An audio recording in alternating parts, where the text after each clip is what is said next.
ഇന്ന് ഞാനും അമ്മയും കൂടി ഇങ്ങനെ സംസാരിച്ചിരിക്കുകയായിരുന്നു. അപ്പോൾ അമ്മ പറയുമായിരുന്നു, അമ്മയ്ക്ക് ഇടയ്ക്ക് ബ്ലാക്ക് ഔട്ടായിട്ട് കാഷ്വാലിറ്റിയിൽ അഡ്മിറ്റഡ് ആയിരുന്നു. അപ്പോൾ അമ്മ അഡ്മിറ്റ് ആയതിനു ശേഷം അച്ഛൻ ഉടനെ വീട്ടിലേക്ക് വന്നിട്ട് അമ്മയുടെ ഇൻഷുറൻസിൻ്റെ പേപ്പേഴ്സും ബാക്കിയുള്ള മെഡിക്കൽ റിപ്പോർട്ട്സും ഒക്കെ എടുക്കാൻ വേണ്ടിയിട്ട് വീട്ടിലേക്ക് ഓടി വന്നു. എന്നിട്ടൊരു 2 മണിക്കൂറിലേക്ക് തിരിച്ചെത്തി. ഓക്കെ. അപ്പോൾ അതിൻ്റെ ഇടയ്ക്ക് തന്നെ എന്തെങ്കിലും ആവശ്യം വന്നെങ്കിൽ ആരുണ്ടാവും അവിടെ? ആരും ചോദിക്കാനില്ലല്ലോ, കാരണം വേറെ ബൈസ്റ്റാൻഡേഴ്സും ആരും ഇല്ല ആ സമയത്ത്. അപ്പോൾ എന്ത് ചെയ്തേനെ?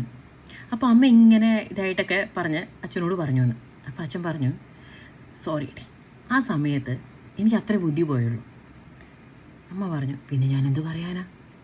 അതെ, ഒരു മിസ്റ്റേക്ക് ഒരാൾക്ക് പറ്റി, അയ്യോ എൻ്റെ കയ്യിൽ നിന്ന് പറ്റിയല്ലേ, സോറി എന്ന് പറഞ്ഞു കഴിഞ്ഞാൽ അവിടെ തീർന്നു ഇല്ലേ? കാരണം ആ മിസ്റ്റേക്ക് എൻ്റേതല്ല, ഞാനല്ല മിസ്റ്റേക്ക് ചെയ്തത് എന്ന് പറഞ്ഞ് നമ്മൾ വഴക്കുണ്ടാക്കുന്നിടത്താണ് അത് കൂടുതൽ ചർച്ചയാവുന്നത്. അതൊന്നുമില്ലാണ്ട് ഒരു സോറിയിൽ അവിടെ തീർന്നു.